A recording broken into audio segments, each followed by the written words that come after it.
दोस्तों आज समझेंगे एसएससी का सीएचएसएल एग्जाम एकदम जीरो लेवल से। वो सभी विद्यार्थी जो ये समझना चाहते हैं कि ये परीक्षा आखिर होती क्या है, कौन से पद इसमें होते हैं, कौन से डिपार्टमेंट मिलते हैं, age, qualification, exam pattern, everything. क्योंकि इसका नोटिफिकेशन कब आएगा, एग्जाम कब हो सकता है, ये सारी जानकारी एसएससी ने जारी कर दी है। तो आइए आज समझते हैं सीएचएसएल को एकदम जीरो लेवल से। पूरा वीडियो देखिएगा। देखिए, अगर सीएचएसएल की बात करें, एसएससी हर साल कैलेंडर जारी कर देता है, कब नोटिफिकेशन आएगा, कब एग्जाम होगा, सब पहले से बता देता है। तो इसका जो एडवर्टीजमेंट है यानी नोटिफिकेशन 30 अप्रैल 2026 को देखने को मिलेगा और उस दिन से ही आप फॉर्म भर पाओगे। और एक महीने का समय मिलेगा, 31 मई इसकी आखिरी डेट रहेगी फॉर्म भरने की। और एग्जाम आपका जुलाई से सितंबर के आसपास रहेगा। तारीख आपको कुछ समय पहले ही पता चल पाएगी, यानी 1-2 महीने पहले पता चलेगा, लेकिन एक लगभग आपको आज पता चल गया कि जुलाई से सितंबर के आसपास इसकी परीक्षा 2026 में रहेगी। अब एसएससी सीएचएसएल में वैकेंसी कितनी निकलती है वो ट्रेंड समझते हैं।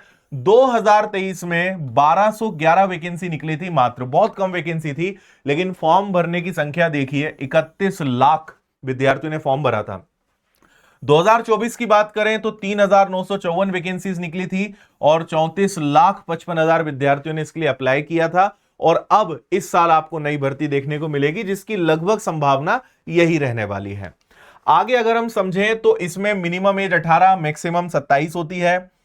क्वालिफिकेशन सिर्फ 12th मांगा जाता है, यानी अगर आपका 12वीं कंप्लीट है आप फॉर्म भर सकते हो। सबसे पहले टीयर 1 होगा, फिर टीयर 2 होगा और उसके बाद डॉक्यूमेंट वेरिफिकेशन होगा। ठीक है, आगे चलते हैं। तो देखो, इसमें 3 टाइप के पद होते हैं। पहला होता है एलडीसी या जेएसए जिसको कहते हैं।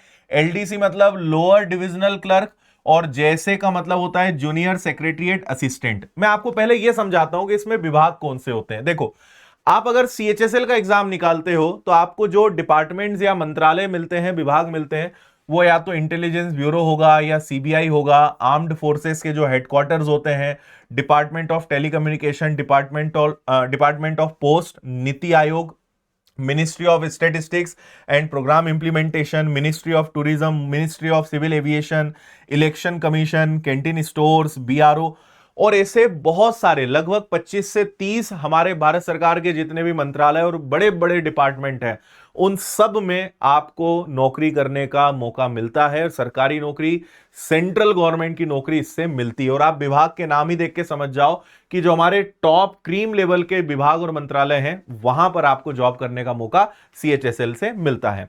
तो पद कौन कौन से होते हैं? Lower divisional clerk, junior secretariat assistant होते हैं। तो जितने भी डिपार्टमेंटल जो काम होते हैं, चाहे वो मैनुअल हो, फाइल मेंटेनेंस के हो, कंप्यूटर पर हो, है ना, सारे डेटा रिकॉर्ड रखने का हो, या हमने सारी चीजें लिखी हुई है।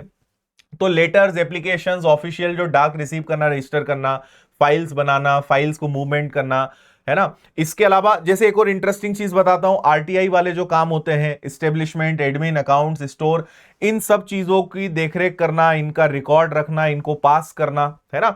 Section officer, assistant, senior officers को क्लरिकल सपोर्ट देना, डॉक्यूमेंट्स अरेंज करना, डेटा को excel, office software, e office में अपडेट करना, ऐसे सारे काम इनके होते हैं।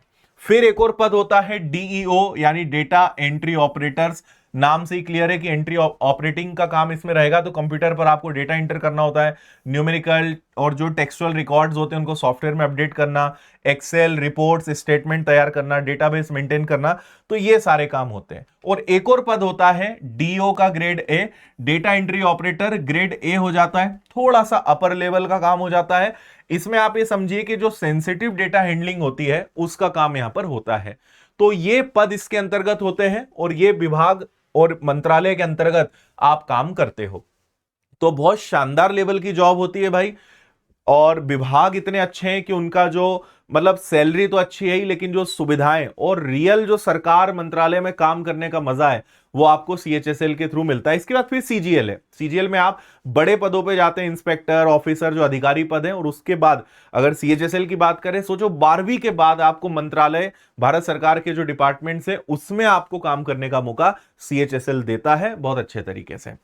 आगे अगर समझें तो सैलरी, अगर एलडीसी और जेएसए की बात करें, 19,900 का बेसिक पे है। यानी आप मान के चलिए, जो मैंने पहले भी कहा कि 30 से 35,000 के आसपास सैलरी आपको यहां पर भी देखने को मिलेगी। अगर डेटा एंट्री ऑपरेटर की बात करें तो 25,500 लेवल 4 का है और 29,200 लेवल 5 का है। यानी 40 से 50,000 के आसपास सैलरी आपको यहां मिलेगी। और अगर डीओ ग्रेड ए की बात करें तो इसमें भी लगभग 40-50,000 के आसपास सैलरी रहेगी। डिपेंड करता है फिर आपको कौन सा विभाग मिला है, क्या है, उसके आधार पे चीजें रहती है, लेकिन सैलरी बहुत अच्छी। और सोचिए 12वीं के बाद आपको इतनी शानदार सरकारी नौकरी मिल रही है। अब देखो जो इसमें सबसे पहले टियर 1 होगा, तो पहला तो भाई इंग्लिश आएगा, मैथ्स आएगा, रीजनिंग आएगा और जीएस आएगा। इन सब के टोटल 100 क्वेश्चंस होंगे, यानी 25-25 नंबर के चार सेक्शंस होंगे। हर प्रश्न 2 नंबर का होगा, यानी 200 नंबर का पेपर होगा। 60 मिनट यानी 1 घंटे का समय आपके पास रहेगा। 100 क्वेश्चन 200 नंबर आपके रहेंगे। और एसएससी के एग्जाम में नेगेटिव मार्किंग होती है, तो इसमें 0.50 मार्क्स की नेगेटिव मार्किंग रहेगी, यह बात ध्यान रखिए। फिर आपको टीयर 2 के लिए बुलाया जाएगा। अब इसमें देखो मैथ्स और रीजनिंग के 30-30 क्वेश्चंस रहेंगे और हर प्रश्न 3 नंबर का रहेगा, 1 घंटे का समय इसके लिए। फिर आपका इंग्लिश और जनरल अवेयरनेस रहेगा और कंप्यूटर अलग से रहेगा। तो इंग्लिश के 40 क्वेश्चन, जनरल अवेयरनेस के 20 सवाल, इसके लिए आपको फिर 1 घंटे का समय मिलेगा। फिर आपको कंप्यूटर के लिए जिसके 15 क्वेश्चंस रहेंगे और उसके लिए आपको 15 मिनट मिलेगा। फिर 2 चीजें हैं, आपका स्किल टेस्ट और टाइपिंग टेस्ट, डिपेंड करता है। तो स्किल टेस्ट और टाइपिंग टेस्ट होते हैं यहां पर आपके। तो स्किल टेस्ट होता है डेटा एंट्री ऑपरेटर के लिए, जहां पे आपकी टाइपिंग की स्किल्स देखी जाएंगी। और बाकी यहां पे एलडीसी जैसे है तो इनके लिए भी टाइपिंग टेस्ट होगा। डेटा एंट्री ऑपरेटर के लिए कंप्यूटर के भी कुछ टास्क होते हैं कि MS Word, Excel, PowerPoint, ये सब भी आपको चलाने आए, तो वो चीजें भी स्किल टेस्ट के अंतर्गत आती है। तो इसके लिए अगर स्किल टेस्ट है तो आपको 15 मिनट का समय देना है, टाइपिंग टेस्ट है तो आपके पास 10 मिनट का समय रहेगा। और जो सब्जेक्ट्स हैं उनमें भी आप ये समझिए कि 1 नंबर की नेगेटिव मार्किंग यहां पर रहेगी। नेगेटिव मार्किंग काफी तगड़ी है भाई, क्योंकि हर सवाल यहां पर 3 नंबर का, यानी 1/3 की नेगेटिव मार्किंग आपको यहां पर देखने को मिलेगी। इसके बाद डायरेक्ट आपका, अगर आपने टीयर 2 क्वालिफाई कर लिया तो आपको फिर बस document, medical and joining. Syllabus में दिखा देता हूं, हालांकि सिलेबस पे मैंने कई बार डिटेल्ड वीडियो बनाए हैं, आप सर्च करेंगे तो ढूंढ पाएंगे। लेकिन जो ऑफिशियल नोटिफिकेशन में जो लिखा आता है वो हम आपको दिखा रहे हैं, तो आप वीडियो को रोककर पढ़ सकते हो।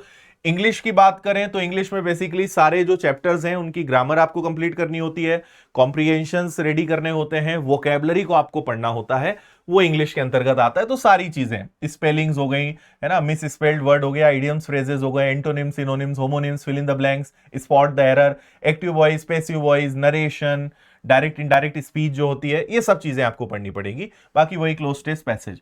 फिर आपका जनरल इंटेलिजेंस यानी रीजनिंग, तो रीजनिंग में वर्बल, नॉन वर्बल रीजनिंग, सारी चीजें आपको पढ़नी होती है, जनरली सबसे बन जाता है। मैथ्स है तो मैथ्स में आप समझिए कि अरिथमेटिक और advance, percentage, ratio, profit and loss, simple interest, compound interest, सब पढ़ना है। एडवांस में अलजेब्रा, ट्रिग्नोमेट्री, ज्योमेट्री, मेंसुरेशन, ये सारे टॉपिक्स रहेंगे। लगभग 25 से 30 चैप्टर्स आपको मैथ्स के अंतर्गत पढ़ने होते हैं। तो इन्होंने लिखा भी है कि भाई अरिथमेटिक हो गया, algebra, geometry, mensuration, trigonometry, statistics, ये सब आपको पढ़ना है। जनरल अवेयरनेस की बात करें तो इसको समझना बहुत जरूरी है, क्योंकि इसमें बहुत सारी चीजें होती है। देखो, आपको इतिहास पढ़ना है, कल्चर, हिस्ट्री कल्चर हो गया आपका, ज्योग्राफी पढ़ना है, इकोनॉमिक्स पढ़ना है, पॉलिटिक्स, यहां तो जनरल पॉलिसी लिखा है लेकिन आपको पॉलिटिक्स भी पढ़ना पड़ेगी, यानी पॉलिटी, संविधान भी आपको पूरा पढ़ना पड़ेगा, और साइंस भी पढ़ना पड़ेगा। तो बायो, केमिस्ट्री, फिजिक्स, एनवायरमेंट, ये सब पढ़ना पड़ेगा, करंट अफेयर्स और स्टैटिक जीके, इतनी चीजें मिलकर आपका जनरल अवेयरनेस बनता है। तो ये बात आप थोड़ी सी ध्यान रखिएगा। तो ये सारे सब्जेक्ट्स हैं। फिर आपका अगर टीयर 2 की बात करें, यानी जो आपका मेंस जिसे हम कह सकते हैं, उसकी बात करें तो मैथ्स में number system, arithmetic, algebra, geometry, mensuration, trigonometry, chapters वही रहते हैं, बस थोड़ा सा और डेप्थ में आपको पढ़ना होता है। प्री और मेंस का सिलेबस लगभग एक जैसा है, आप एक ही बार में उनकी तैयारी कर सकते हो। फिर रीजनिंग में क्या है, इंग्लिश के अंतर्गत क्या है, सारी चीजें यहां पे लिखी हुई हैं। जनरल अवेयरनेस, यहां पे कंप्यूटर सब्जेक्ट और जुड़ जाता है, तो कंप्यूटर का basic, software, working with internet, emails, networking, cyber security, ये सब टॉपिक्स आपको कंप्यूटर में पढ़ने होते हैं। और आप लोगों को मेरी एक सलाह और रहेगी कि विनर्स के हमारे यूट्यूब चैनल पे हमारे हजारों की संख्या में विद्यार्थियों ने जो एसएससी एग्जाम्स क्रैक करे, उनके वीडियोस हैं, आप इनको देखकर बहुत कुछ सीखेंगे। जिन्होंने सीजीएल, सीएचएसएल, सीपीओ, एमटीएस, बहुत सारी परीक्षाएं निकाली हैं, तो आप इनके सबके रिजल्ट्स और इनके इंटरव्यूज जरूर देखिएगा। काफी कुछ आपको ये मोटिवेट करेगा, क्योंकि इनकी परिस्थितियां, कहानियां भी आप ही की तरह रही हैं, लेकिन मेहनत करी, संघर्ष किया और आज गवर्नमेंट के इतने शानदार जो विभाग हैं, मंत्रालय हैं, उसमें अपनी ये सर्विस दे रहे हैं। तो एसएससी के हमारे बहुत सारे विद्यार्थी हैं जिन्होंने सिलेक्शन लिया है, और आप भी मेहनत करेंगे तो आप भी इसी प्रकार सफलता हासिल कर सकते हैं। अब आखिरी सवाल की तैयारी कैसे करें, तो तैयारी करने के लिए दो तरीके हो सकते हैं, या तो आप ऑनलाइन से पढ़ सकते हो, ऑफलाइन पढ़ सकते हो। ऑफलाइन पढ़ना है तो आप विनर्स के इंदौर सेंटर आकर एसएससी फाउंडेशन बैच ज्वाइन कर सकते हो और बहुत अच्छी तैयारी आपकी हो जाएगी। नहीं आ सकते, घर बैठे ऑनलाइन पढ़ना है तो विनर्स की एप्लीकेशन पे जाके एसएससी फाउंडेशन समर्पण बैच ज्वाइन कर लो। सारे सब्जेक्ट, और इससे एक सबसे बड़ा फायदा है कि एसएससी की सारी परीक्षाओं की तैयारी हो जाएगी। तो A to Z पूरा सिलेबस, एक एक टॉपिक, बेसिक लेवल से सब कुछ पढ़ाएंगे, और इतने टीचर्स आपको इसमें मिलेंगे भाई, ठीक है। तो हर विषय पढ़ाया जाएगा। तो CGL, CHSL, MTS, CPO, GD, Delhi police, selection post, सारी परीक्षाओं की तैयारी आपकी हो जाएगी मात्र 1499 में। इसके अलावा आपको इंग्लिश का अलग से बैच भी मिल जाएगा। ऑफलाइन पढ़ना है तो मैंने कहा है एसएससी फाउंडेशन आप इंदौर आकर, 1 अप्रैल से नया बैच चालू हो ही रहा है, आप इसको ज्वाइन कर सकते हैं। टेस्ट सीरीज आपको मिल जाएगी, 230 एसएससी के टेस्ट आपको मिलेंगे मात्र 199 में। हर विषय की बहुत शानदार किताब है, तो maths, reasoning, English, GS, computer, किसी भी विषय की आप किताब ले सकते हैं। प्लस आप चाहें तो कॉम्बो ले सकते हैं कि कोर्स प्लस बुक्स दोनों चीजें आपको मिल जाएंगी, ये भी आप ले सकते हैं। तो ये सब आपको विनर्स ऐप पर मिलेगा। ऑफलाइन की जानकारी भी आपको दिख रही है, किताबें ऑर्डर करनी है तो आप यहां से कर सकते हैं। तो उम्मीद है सीएचएसएल क्या होता है अच्छे से आप समझ गए होंगे। फिर भी अगर कोई डाउट है आप कमेंट कर दीजिएगा, अगले वीडियो में आपको जानकारी दे दूंगा। बाकी विनर्स के साथ आप सारे प्लेटफॉर्म से जुड़े रहें ताकि सारे अपडेट्स आपको मिलते रहें।